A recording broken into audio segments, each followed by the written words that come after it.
Hi Year 13. So I'm going to move on to looking at how we approach drama in the unseen. Now this drama is actually a new form that could potentially come up for paper 1. The IB have not used it in unseen before for literature, so I think there is potential that this could come up in the 2021 exam, with it being the first time that this new specification exam has been sat. So I do just want to have a recap on how to approach a drama piece.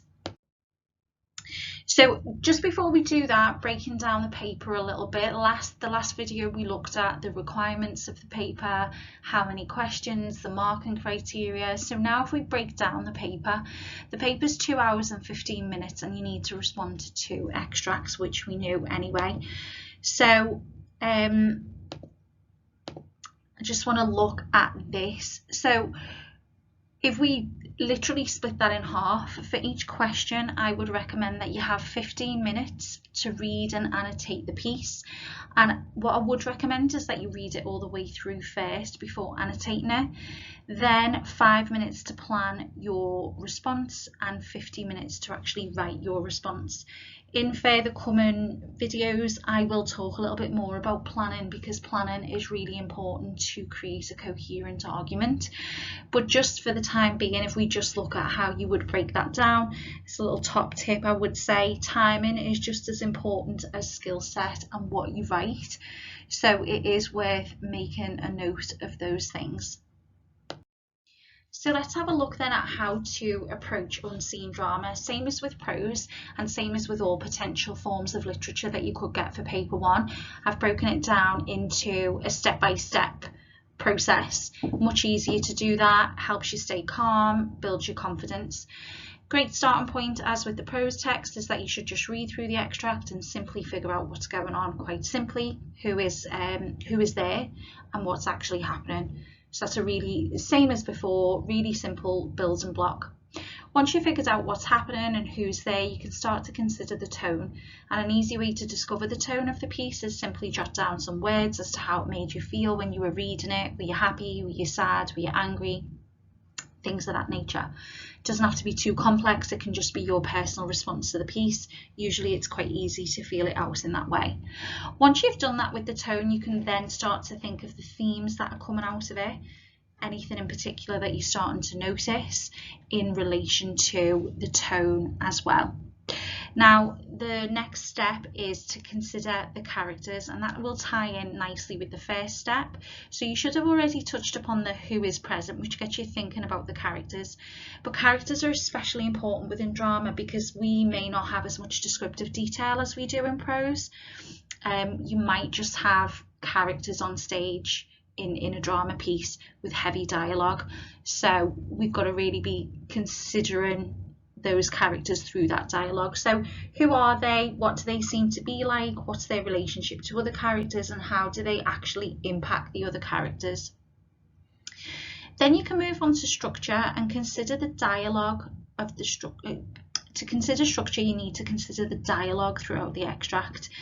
This is really important because it's quite an easy starting point for you to consider. So is it conversational dialogue? Is there a back and forth between 2 or more characters on the stage?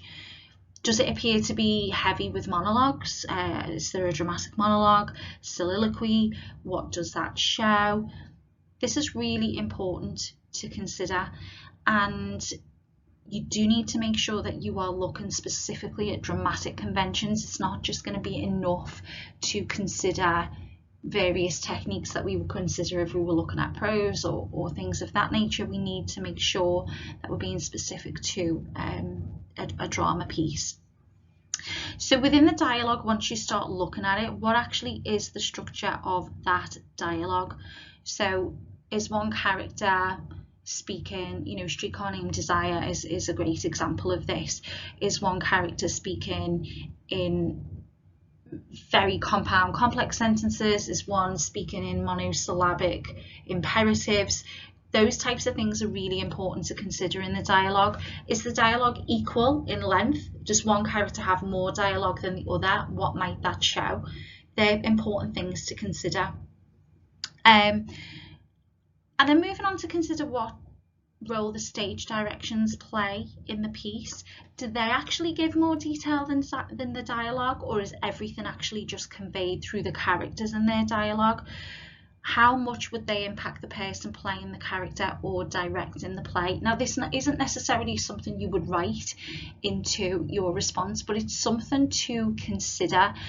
If we have very detailed, poetic stage directions, it's very likely that the writer of the play wanted it to be considered in a very, very particular way if it's super detailed.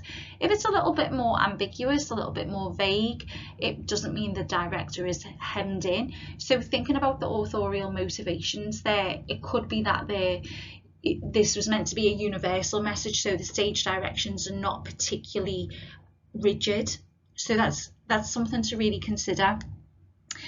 Then something else that's important to consider with structural features for drama: is there a specific narrator as a character? Is there a chorus on stage? This is really important. Now remember, some plays actually have a designated narrator on stage throughout. A lot don't, but some do. If it is there, why? What's the importance? Why did they not leave it up? Why did the author not leave it up to the stage directions alone? If there isn't a narrator there, also consider why. But these are things that you can consider in terms of structural features. Again, the same as with any literature, you consider what sentence types are the dialogue tags in. That's important, but again, it's a little bit more basic, but you can still consider it. Then you can move on to language. What kinds of language is used throughout the piece? Are there any literary techniques? Is the language formal? Is it informal? And what might that suggest? Now, language can be the language of the stage directions, or it can be the language of the dialogue, or consider both, I would say. In terms of literary techniques, don't panic too much if you can't find loads of specific literary techniques, as long as you're finding the dramatic conventions that can help to bump you up a little bit. Do look for the literary techniques, do really focus on language, but also don't forget those dramatic conventions, and that's what I'm coming to next. So I've left this until the last because you will naturally consider relevant dramatic conventions within the piece when you're considering stage directions. If you're considering, a narrator on stage, they're going to be really important in considering dramatic conventions anyway. But once you've done those previous steps, you should really take a moment to reflect on whether you're being specific enough. Is there any of the following, for example? Is there any blocking? Is there any breaking of the fourth wall? Mise en scene? That's a really important one as well. And how do you think that this piece might fit into the rest of the play? Don't panic too much with that, because you're not going to know, but you might get an inkling as to what the play is going to be about. It might be that there's a big event, that has led up to the point that you're at now in the play, and consider what kind of play it is. So for example, with breaking of the fourth wall, if there's a breaking of the fourth wall in the play, it's not going to be naturalistic, because the audience are not able to suspend their disbelief. And then at the end, obviously, consider your evaluation. Is it effective? I always say to err on the side of caution and say it is effective. And I've also done another video on how to embed evaluative statements into your analysis as well. So what I have done here is I've purposely picked quite a dry extract from a drama piece, and the reason I've done this is because I think candidates could panic if in the exam they get something and it's not overflowing with literary devices, it's not particularly poetic, there's not particularly loads of stage directions, there isn't a narrator, all of these things. It's often easier when we get something that's rich in all of those things. But what I've done here is I've specifically picked something which seems quite bland, just to show you how you would go about doing this and to not panic in the exam if you get something that on first glance seems a little bit bland. It's all about just breaking it down and doing those steps. So I'll just do a quick reading of this. Scene: Morning room in Algernon's flat in Half Moon Street. The room is luxuriously and artistically furnished. The sound of a piano is heard in the adjoining room. Lane is arranging afternoon tea on the table, and after the music has ceased, Algernon enters. Algernon: did you hear what I was playing, Lane? Lane: I didn't think it polite to listen, sir. Algernon: I'm sorry for that, for your sake. I don't play accurately. Anyone can play accurately, but I play with wonderful expression. As far as the piano is concerned, sentiment is my forte. I keep science for life. Lane: yes, sir. Algernon: and, speaking of the science of life, have you got the cucumber sandwiches cut for Lady Bracknell? Lane: yes, sir. Hands them on a salver. Algernon inspects them, takes two, and sits down on the sofa. Oh, by the way, Lane, I see from your book that on Thursday night, when Lord Shawman and Mr. Worthing were dining with me, 8 bottles of champagne are entered as having been consumed. Lane: yes, sir. 8 bottles and a pint. Algernon: why is it that a bachelor's establishment, the servers invariably drink the champagne? I ask merely for information. Lane: I attribute it to the superior quality of the wine, sir. I've often observed that in married households the champagne is really of a first-rate brand. Algernon: good heavens, is marriage so demoralising as that? Lane: I believe it is a very pleasant date, sir. I've had very little experience of it myself up to present. I've only been married once. That was in consequence of a misunderstanding between myself and a young person. Algernon languidly: I don't know that I'm much interested in your family life, Lane. Lane: no, sir, it's not a very interesting subject. I never think of it myself. Very natural, I'm sure. That will do, Lane. Thank you. Thank you, sir. Lane goes out. Okay, on the surface, that's pretty dry, not all that much going on. It's not rich in literary devices. It seems pretty plain. I do think something like this potentially could cause a little bit of panic in the exam. So let's have a look at breaking it down. So let's have a little look at the first step that we were considering doing. So quite simply, we just want to be looking at what's going on. So we should have read the whole thing and just come up with some idea as to the events, who's there and what's going on. So very simply, we're introduced to 2 men within the extract, and they seem to be setting up for afternoon tea and guests and just having a brief conversation between themselves. Nothing particularly dramatic, nothing particularly tense. It's quite bland, just a little bit of back and forth of a conversation. Now we've got 2 characters. I'm going to call him Algie for the purpose of this, but I'm talking about Algernon when I say Algie, and Lane. So we've got these 2 male characters here. It can be quite significant that they're just male. We'll talk about that in a little bit. So then that's quite simply, we've managed to understand what's going on quite simply. Then we're going to look at the tone of the piece. So I would say that the tone of this piece overall is quite relaxed, quite laid back. But for me personally, it creates quite a sense of frustration because I see the way Lane is being spoken to. It's just really quite annoying. I find Algie quite rude. So it's quite an interesting dichotomy in terms of this tone, because while it is laid back, relaxed, it's not threatening, it's not particularly intimidating, but it does create a feeling of anger and frustration, certainly within me as the reader. Just also as a heads up, as I'm doing this, I've tried to approach it in a way that you would, so I've approached it blind. I've not actually read this play myself before, so I'm going off, my personal response to it. So yeah, for me, it does create feelings of anger and frustration because I'm seeing how Lane is being spoken to, how he's being treated, and it's creating a bit of a dislike for the character of Algie straight away.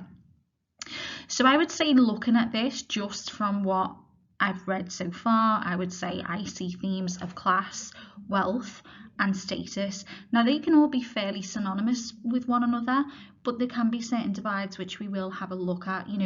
Certainly within the British system, just because you're wealthy doesn't mean that you're of a particular class, and that's more of the divide that I see coming through here as well. So really simply, they're the first steps that we take. So then moving on, what we've got is we've got two male characters. One appears to be of a higher social class than the other. One is quite domineering, rude, inconsiderate, and one is passive. But I gather that this is likely only because he has to be. So Lane I just find to be quite passive, but almost more than meets the eye with him. And Algie probably believes he's got a good relationship with Lane, because he seems a little bit too narcissistic to understand that he's being so patronising. But he actually appears to be Lane's employer and therefore constantly exerts this power and condescension over him. And this is one of the reasons that I get a feeling of frustration and anger when I read the extract. So in terms of, this is the impression that I get of the characters within this piece straight away. But then I did start to think that even though there's a power imbalance between the two, which I think is based clearly on the class and status and, you know, form of employment, Lane does actually impact Algie's existence. He's the one who's preparing everything. He gives him information. He just seems to have a bit of a wisdom about him. But Algie impacts Lane's dialogue and movement on and around the stage, which we'll talk a little bit in more detail about a little bit later on. So his exits and entrances are also controlled by Algie, even though he seems to have a little bit more wisdom. And I get the impression that he enjoys his power, that Algie enjoys his power and his social status. So in terms of the characters, this is the characterization that I am getting for the both of these people. I do think there's more than meets the eye with Lane, but based on this extract, I think he's having to bite down a lot on his own responses, because clearly this is his boss. So then moving on to our next step, looking at the dialogue now, I would say this dialogue is quite conversational. And when I say conversational, I mean that it's back and forth. I mean that, you know, this is going back and forth between the two. We don't have heavy monologues here. We don't necessarily have an aside going on. This is conversational dialogue, and it is going back and forth, and it's fairly superficial. So this back and forth structure, we could argue, reflects that relaxed atmosphere that, you know, there is this conversation going on. It is steered mostly by Algie, and Lane is just a passive participant, but there is still back and forth structurally on the page. We get it, you know, Algie, Lane, there's only those two there, so it is structurally going back and forth. Now, within the dialogue, however, we definitely see structural dominance from Algie. He's got more dialogue consistently than Lane does, which demonstrates further the theme of power and the class divides that I've already spoken about. So even though, yes, there is this conversational to and fro between the two, when we actually look at it in terms of the structure, Algie is more dominant in that he's got more dialogue quite consistently than Lane does, unless he gives the green light by a question for Lane to then open up a little bit more in terms of, so where we see Lane have more dialogue, it's as a direct result of a question from Algie. So this shows us that he is in control of that dialogue, which, as I say, always links, you know, we can link that back to the theme of wealth and class and status. Now, interestingly, this doesn't have it doesn't have much in terms of stage directions, and again, this is why I've used it. But the stage directions that are used, most interestingly, are heavily used at the opening of the extract. So this is where we see the most in terms of stage directions. Now, the fact that this comes first before anything else is significant, structurally speaking, because this characterizes the men before any dialogue is used and clearly demonstrates the themes of class and wealth before we get to the dialogue, before we even meet Algie. Okay. It's significant that we see Lane alone as a result of these stage directions. From the outset, we meet him first, and he's just arranging. So in the use of these stage directions without any dialogue, because he's arranging, we can see this clearly isn't his room. Then Algie's entrance, blocking, further confirms this. When he comes in, it's quite clear to see where the power dynamics lie and who is in charge and whose house this is. So these stage directions actually help to set the tone for the entire extract, which makes them further significant. We've got no narrator, and therefore we understand it's the stage directions that are there to guide us, and they come right at the start of the extract. So structurally speaking, they come first before we see, this direct characterization through the way that both of them are behaving. It's set up prior to that in the stage directions. Now, this is something that is important, and I've highlighted this a different colour because it ties in with one of our other steps as well, but I do want to reference it here because we are talking about in terms of structure. I always say to consider the introduction of characters in prose, for example, as structure, and you can also consider it as structure in a drama piece as well. Often the introduction of characters, the mention of characters, this can often propel the plot in some way. So where they are introduced is quite important to the progression of whatever it is that we're reading. So here we get a hint, Lady Bracknell. So he's saying, have you got cucumber sandwiches cut for Lady Bracknell? This leaves us with the question, even though it's quite swift, it's quite passive, we don't, no further information is divulged, but who is this? It's a new character introduction, but she's not on stage just yet, so we're being prepared for her introduction. That's quite significant. Also considering the fact she's female and her introduction or the reference of her existence is given by a male character, what might that insinuate? Something to consider. So then if we move on here to looking at some linguistic features. So again, like I say, this isn't quite rich in literary devices. It's not high level concepts and terms in terms of the language that's used. That is why I've chosen it, so that you can see, even if something appears dry, there's things that you can still pick out. So we've only got some adverbial traces in the stage directions. Now, this is a lower level skill. To say adverbial, it's quite IGCSE level, but again, as long as you're tying it in with everything, making some evaluative statements about it, also identifying dramatic conventions, you can still talk about these types of things if that is all that you can find, for example. So the adverbial traces within the stage directions here straight away indicate that this doesn't appear to be a crass environment. So it says the room is luxuriously and artistically furnished. It is luxurious, but it is artistic, which suggests the owner has class and good taste. I would hazard a guess from this that this is not a person who's newly come into money. It seems quite historical. It seems like, inherited kind of money. The fact that it isn't crass, that's significant because the playwright is clearly trying to create an impression of this environment as based on those adverbial traces.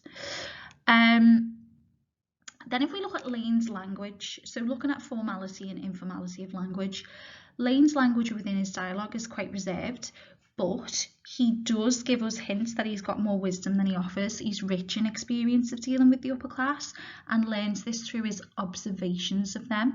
So the language within his dialogue also further characterises him here.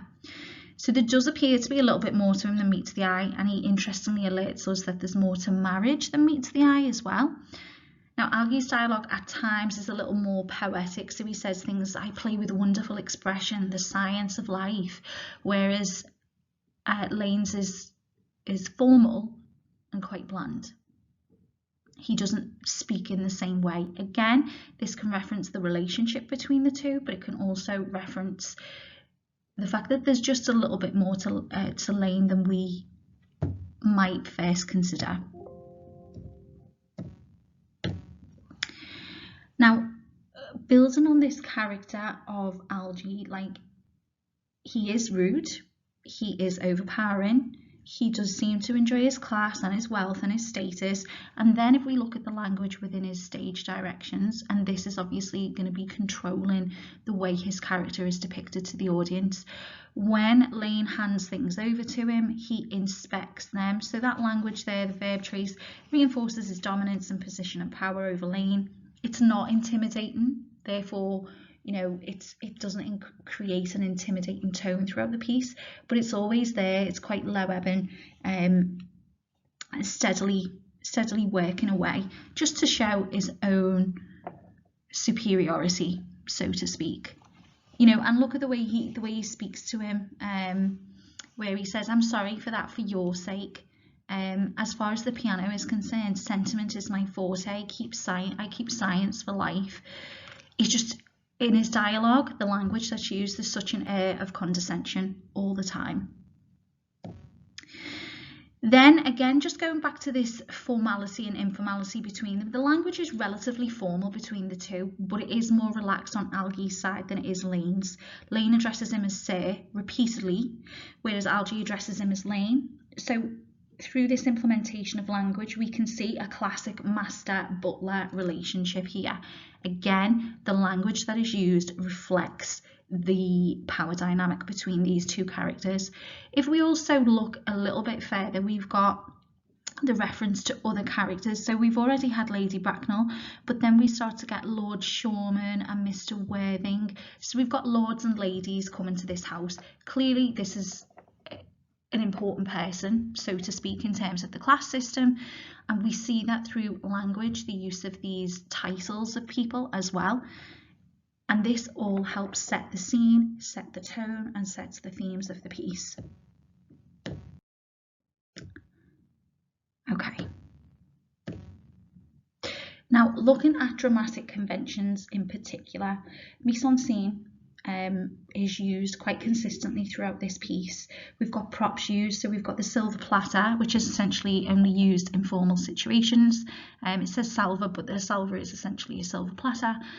This again ties in with this environment of being luxuriously and artistically furnished. It's very significant that this is being used.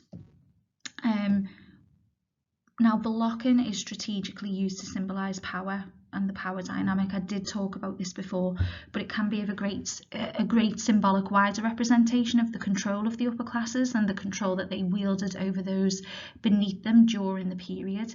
Now, the reason I'm saying during the period is because we can probably guess what era this is. The fact that we've got lords and ladies, the fact that we've got a master-butler relationship, I would hazard a guess this is going to be around the 18th century. That's what it appears to be to me, based on all of these other things. So when we're considering the dramatic conventions, what might this be showing in terms of wider messages from the playwright? Why is the playwright presented it in this manner?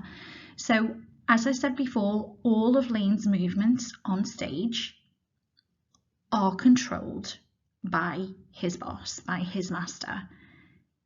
Now, Algie enters whenever he wants, says whatever he wants. Lane speaks in a limited capacity until he's asked a question. He uses the formality of Sir, but in terms of his movements in particular, he moves when he's told to, and he exits when he's told to, whereas we see that complete difference between Algie as well. So blocking, movement around stage, exits and entrances are significant to consider. Now, mise-en-scène, obviously, if you do need to revise this, please do, but it encapsulates more than just props. It can obviously be sound, it can be lighting, it can be costume, but what we have here in the stage directions is that the mise-en-scène is used. So we've got a sound of a piano heard in the adjoining room. Now, when I was reading this, the pianos would have been too expensive and way out of reach for lower classes during this period. As I say, I took a guess it's going to be around the 18th century. Your lower classes simply wouldn't have had the money to buy pianos to be in their house and playing them. So this was something that symbolises the wealth of the household. So not only do we have the adverbial choices in the language, we've also got the mise-en-scène using the sound to further convey the richness and wealth of this environment too. Now, this play is naturalistic, and the reason that I consider it to be naturalistic, or this extract rather, the reason I consider it to be naturalistic is due to the fact that we are engaged in it the whole time. There's nothing that tells us that this is a play. There's no breaking of the fourth wall. There's nothing, we're not spoken to in any way as the audience. It doesn't appear here that there's anything particularly outrageous about it. I would consider that the audience is just watching this and being presented with the play, so we're suspending disbelief there, which means that it is a naturalistic play. So you can come up with all of these different things based on very little. There's very little really in that extract, but you could consider all of these different things to come up with an exploration of this piece.